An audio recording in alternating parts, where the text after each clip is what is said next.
اپنے ہاتھ کی کمائی سے کھانا پینا، محنت مزدوری کرنا، اس کی کتنی اہمیت ہے، اس کا اندازہ اس روایت سے لگائیے۔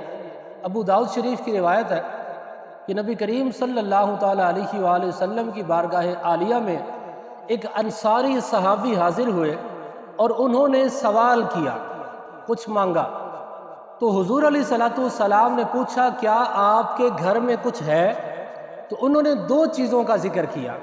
انہوں نے عرض کی یا رسول اللہ، میرے گھر میں ایک ٹاٹ موجود ہے جس کو ہم آدھا بچھا لیتے ہیں اور آدھا اپنے اوپر اوڑھ لیتے ہیں، اور دوسری چیز کا ذکر کیا کہ یا رسول اللہ ہمارے گھر میں ایک لکڑی کا پیالہ بھی موجود ہے، اس سے ہم پانی وغیرہ پی لیتے ہیں۔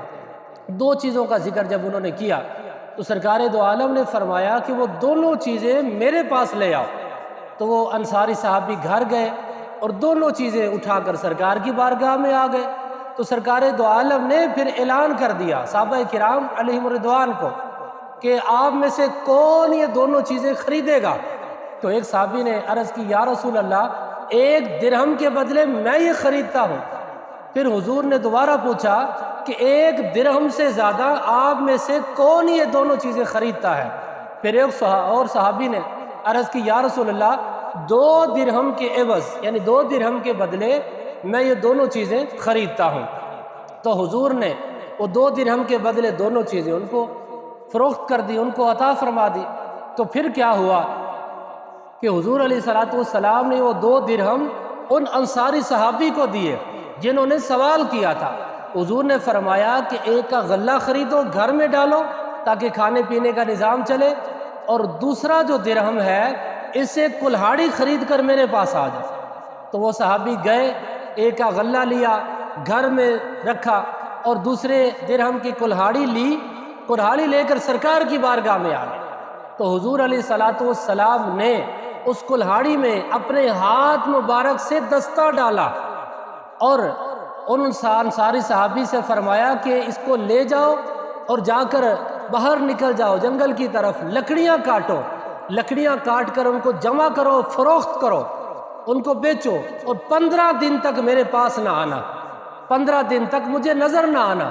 تو وہ انصاری صحابی گئے کلہاڑی لے کر، انہوں نے لکڑیاں کاٹی، جمع کی، اور ان کو پھر بیچنا شروع کیا۔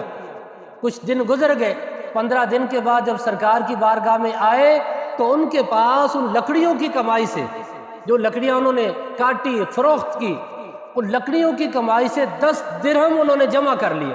جب 10 درہم جمع ہو گئے، ان میں سے پھر کچھ کا انہوں نے غلہ خریدا اور کچھ کا کپڑا خریدا۔ جب سرکار کی بارگاہ میں آئے تو سرکار نے فرمایا اے میرے صحابی، کیا یہ اس سے بہتر نہیں ہے؟ یعنی جو انہوں نے وہ سوال کیا تھا، حضور کا اشارہ اس طرف تھا کہ کیا یہ اس سے بہتر نہیں ہے کہ قیامت والے دن تمہارا یہ سوال کرنا تمہارے منہ پر چھالا ہو، تمہارے منہ پر داغ ہو، پتہ چلے کہ یہ دنیا میں وہ بندہ تھا کہ جو سوال کیا کرتا تھا۔ اب اس روایت سے ہمیں بہت ساری چیزیں سیکھنے کے لیے ملتی ہیں کہ پہلی چیز تو یہ ہے کہ اپنے ہاتھ کی کمائی، محنت کرنا، مزدوری کرنا، اپنے ہاتھ سے محنت مزدوری کرنا، یہ اللہ کے رسول کو بھی پسند ہے اور اللہ تعالیٰ کو بھی پسند ہے۔ کیونکہ اسی طرح بندہ بھکاریوں کی طرح نکلا رہے، سوال کرتا رہے، کبھی کسی سے کچھ مانگے، کبھی کسی سے کچھ مانگے، محنت نہ کرے، مزدوری نہ کرے، سوال کرتا پھرے، تو یہ اللہ کے رسول کو پسند نہیں ہے۔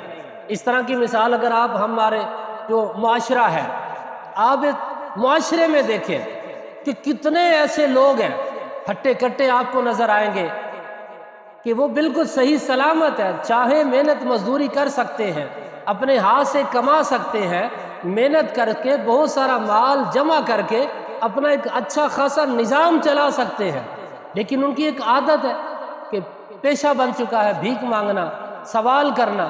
تو یہ سوال کرنا اللہ کے رسول کو پسند نہیں ہے۔ احادیث مبارکہ میں اس کی بہت ساری وعیدیں بیان کی گئی ہیں کہ جو بلا حاجت شرعی لوگوں سے سوال کرتے ہیں، بھیک مانگتے ہیں، کچھ نہ کچھ مانگتے ہی رہتے ہیں۔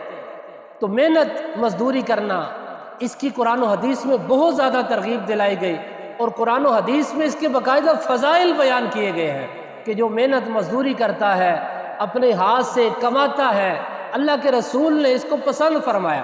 اب اسی روایت پہ آپ غور کر لیں کہ حضور علیہ الصلوۃ والسلام اس کو عطا فرما سکتے تھے، لیکن سرکار دو عالم نے ان کو کیا فرمایا کہ جو کچھ پڑا ہے لے آ۔ تو پھر بیچنے کی ترغیب، پھر کاروبار کی ترغیب، پھر محنت مزدوری کی ترغیب۔ اس حدیث پاک میں بہت ساری چیزیں ہمیں سیکھنے کے لیے ملتی ہیں۔